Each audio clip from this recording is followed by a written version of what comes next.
Alma Dufour pour le groupe La France Insoumise. Madame la Première ministre, la trêve est finie, les bombardements ont repris à Gaza. L'enfer sur terre est revenu, selon les mots d'une responsable de l'ONU. 1,9 million de Gazaouis se sont déplacés dans le sud à la demande d'Israël. Et c'est désormais le sud qui est bombardé. 16 000 personnes ont été tuées, 6 150 enfants. Si les civils ne meurent pas assassinés par l'armée israélienne, c'est la maladie qui les tuera. 40 000 personnes souffrent désormais de dysenterie aiguë, car l'eau potable manque à Gaza. La colonisation a fait 243 morts en Cisjordanie alors que le territoire n'est pas contrôlé par le Hamas. Les attaques au Liban se multiplient et des milices pro-iraniennes s'en prennent en retour à des bases américaines en Irak et en Syrie.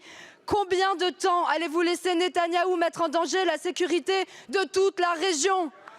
Vivre dans une réalité sociale et médiatique parallèle vous permet sans doute d'arriver à vous regarder dans une glace. Mais nous les voyons, les vidéos qu'on nous envoie tous les jours de cadavres d'enfants avec leurs noms écrits sur leurs poignets pour qu'on puisse les identifier sous les décombres. Des grands-pères qui enterrent leur petite fille de 5 ans, des enfants qui disent qu'ils auraient préféré mourir avec leurs parents. Cela fait 50 jours d'horreur que vous arrivez à dormir la nuit, mais les Français n'y arrivent plus. Combien m'écrivent parce qu'ils n'en peuvent plus de votre lâcheté? Emmanuel Macron a demandé le cessez-le-feu, oui, mais quelques jours après, Sébastien Lecornu s'est empressé d'aller rassurer Israël du soutien de la France. Vous ne pouvez pas faire Dieu en même temps avec des massacres d'enfants. Seuls les actes comptent. Seuls les actes comptent. Il faut prendre des sanctions diplomatiques et économiques contre ce gouvernement qui est un gouvernement d'assassins. Ne pas le faire, c'est être complice. Ne pas le faire, c'est tuer ses enfants une seconde fois. Je vous remercie. La parole est à Madame Laurence Beaune, secrétaire d'État chargée de l'Europe. Merci Madame la Présidente, Mesdames et Messieurs les députés, Madame la députée Alma Dufour. D'abord, je vous prie d'excuser la ministre des Affaires étrangères, Catherine Colonna, qui, comme vous le savez, est en Australie. Vous déplorez que la trêve n'ait pas tenu. Je déplore que vous me posiez une question de politique politicienne. Vous savez très bien que nous déplorons la trêve. Nous savons très bien que la trêve, nous l'avons demandée depuis plusieurs semaines, qu'elle a permis de faire sortir des otages aux mains du Hamas, des femmes, des enfants, des personnes âgées.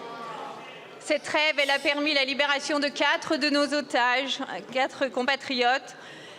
Elle a aussi permis de faire entrer de l'aide humanitaire en plus grand nombre, de faire sortir des blessés qui sont pris en charge sur un bateau français, le Dixmude, qui a été déployé dans l'affaire. La fin de l'accord sur les libérations d'otages, c'est un drame pour les otages et pour leurs familles auxquelles je pense aujourd'hui. Parce que 4 Français sont toujours portés disparus. La fin de l'accord signe aussi la fin de la trêve et donc de nouvelles souffrances pour les Palestiniens de Gaza qui subissent une situation humanitaire catastrophique. Nous l'avons toujours dit. La France a toujours appelé au retour de la trêve. Elle poursuit son action en faveur des populations civiles à Gaza qui n'ont pas à payer les crimes du Hamas. Catherine Colonna va tenir demain une conférence de suivi de la conférence humanitaire du 9 novembre, notamment en présence de l'ONU et des ONG actives sur le terrain.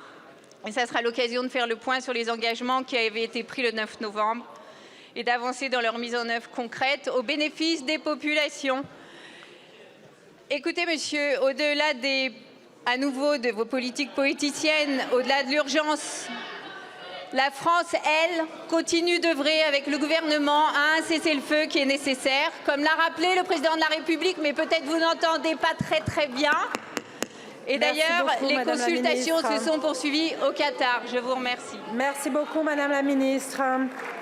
La parole est à Monsieur le Président